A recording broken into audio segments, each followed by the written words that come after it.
스라손이 두 마리가 영역을 두고 대치했다. 서로 낮은 울음소리를 내며 경계했다. 하지만 쉽게 공격하지는 않았다. 야생에서 부상은 치명적일 수 있기 때문이다. 스라손이는 귀여운 외모와 달리 뛰어난 사냥꾼이다. 작은 동물들을 주로 사냥하며 예민한 감각과 강한 순간 힘을 가지고 있다. 먹잇감을 발견하면 순식간에 추격을 시작한다. 하지만 뛰어난 사냥꾼도 위험을 피할 수는 없다. 한 스라손이가 함정에 빠져 움직이지 못하게 되었다. 사람이 다가오자 낮게 울며 경고를 보냈다. 스라손이의 특징 중 하나는 넓은 발이다. 덕분에 눈이 깊게 쌓인 곳에서도 자유롭게 움직일 수 있다. 눈밭에 먹잇감이 숨어 있어도 침착하게 위치를 파악한다. 그리고 기회를 포착하는 순간 빠르게 달려들어 사냥을 시도한다. 넓은 발은 눈 위에서도 안정적인 움직임을 돕는다. 이것이 바로 스라손이가 뛰어난 사냥꾼인 이유다. 하이에나가 야생 당나귀에게 예상치 못한 강한 반격을 당했습니다. 하이에나는 천천히 당나귀에게 다가가며 공격 기회를 노렸습니다. 하지만 경계심이 강한 당나귀는 곧바로 위험을 감지했습니다. 당나귀는 재빠르게 몸을 돌려 강력한 뒷발차기를 날렸습니다. 그럼에도 하이에나는 물러서지 않고 계속 추격했습니다. 잠시 후 하이에나는 당나귀의 뒷다리를 물며 공격에 나섰습니다. 공격을 받은 당나귀는 즉시 반격을 시작했습니다. 체격과 힘에서 우위를 가진 당나귀는 하이에나를 강하게 압박했습니다. 곧 두 동물 사이에 치열한 대치가 벌어졌습니다. 하이에나는 계속 저항했지만 좀처럼 주도권을 잡지 못했습니다. 시간이 지날수록 당나귀는 점점 더 유리한 위치를 차지했습니다. 하이에나는 여러 차례 벗어나려 했지만 쉽지 않았습니다. 당나귀는 끈질기게 추격하며 압박을 이어갔습니다. 연속된 반격에 하이에나는 점차 뒤로 물러나기 시작했습니다. 결국 더 이상의 충돌을 포기한 하이에나는 방향을 돌려 현장을 떠났습니다. 풍부한 사냥 경험을 가진 하이에나였지만 그것만큼은 야생 당나귀를 상대로 우위를 점하지 못했습니다. 자연에서는 때로 사냥꾼조차 예상치 못한 반격을 마주하게 됩니다.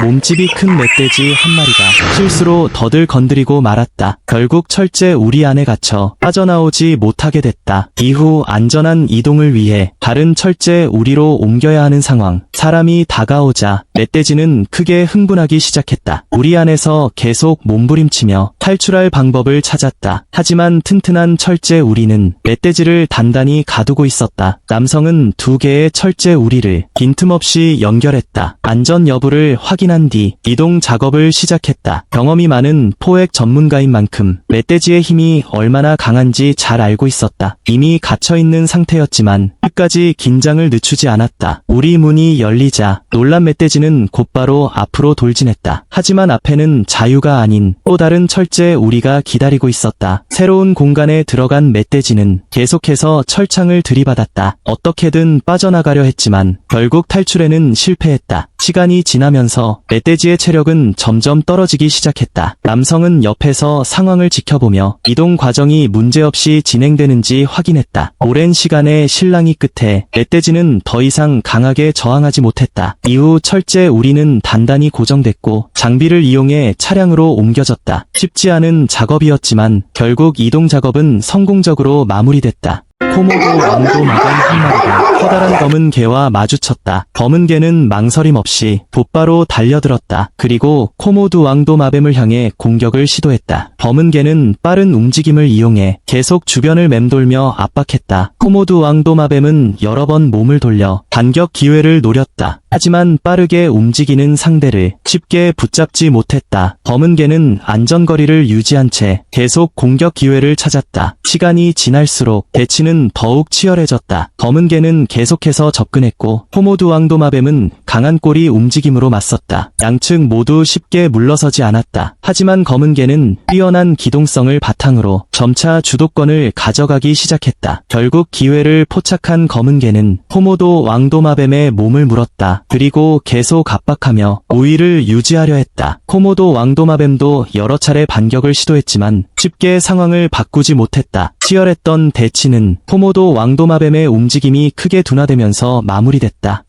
위에서 떨어진 물소 어미와 새끼가 사자 무리에게 포위당했다. 사자 한 마리가 갑자기 달려들어 새끼를 공격하려 했다. 목표는 어린 새끼였다. 하지만 어미 물소는 재빨리 반응했다. 곧바로 앞으로 돌진해 뿔로 사자를 밀어냈다. 그러나 또 다른 사자가 옆쪽에서 다시 접근했다. 녀석들의 목표 역시 새끼 물소였다. 어미 물소는 쉬지 않고 움직이며 사자들을 몰아냈다. 몇 번이고 뿔을 휘둘러 공격을 막아냈다. 그리고 새끼 앞을 지키며 끝까지 물러서지 않았다. 바로 그때 근처에 있던 물소 무리가 소란을 듣고 달려왔다. 순식간에 수많은 물소가 현장에 모여들었다. 물소들은 곧바로 방어선을 만들고 새끼를 중앙으로 보호했다. 사자들은 빈틈을 찾으려 했지만 계속되는 돌진에 밀려났다. 잠시 후 하이에나들까지 나타났지만 거대한 물소 무리 앞에서는 쉽게 다가오지 못했다. 결국 사자들은 더 이상 기회를 얻지 못했다. 지속적인 압박에 사냥을 포기하고 현장을 떠나기 시작했다. 그렇게 새끼 물소는 무사히 위기에서 벗어날 수 있었다. 이 들소는 정말 안타까운 상황에 처해 있었다. 강을 건너던 중 악어의 기습 공격을 받았다. 다행히 가까스로 빠져나오긴 했지만 뒷다리에 큰 부상을 입고 말았다. 더 위험한 상황은 그때부터였다. 멀지 않은 곳에서 사자 무리가 이미 이 들소를 지켜보고 있었다. 하지만 바로 공격하지는 않았다. 조용히 주변에서 상황을 관찰하고 있었다. 성체 들소는 체격이 크고 뿔도 매우 위협적이기 때문에 부상 상태라도 쉽게 접근할 수 없는 대상이었다. 암사자 한 마리가 뒤쪽에서 꼬리를 물며 들소의 체력을 조금씩 소모시키는 방식으로 압박을 시작했다. 정면의 뿔을 피하기 위해 무리하게 접근하지 않고 거리를 유지했다. 몇 마리의 수사자들도 합류했지만 여전히 신중하게 거리 조절을 하며 움직였다. 부상을 입은 들소는 점점 지쳐갔다. 여러 차례 탈출을 시도했지만 모두 실패했다. 들소는 크게 울부짖었지만 주변에서 도움을 줄 동료는 나타나지 않았다. 잠시 코끼리가 나타나 사자 무리를 물러나게 했지만 오래 머물지 않고 곧 자리를 떠났다. 사자 무리는 다시 접근했고 들소의 움직임을 계속해서 제한했다. 결국 체력이 완전히 소진된 들소는 쓰러졌고 무리는 이를 먹이로 확보하게 되었다.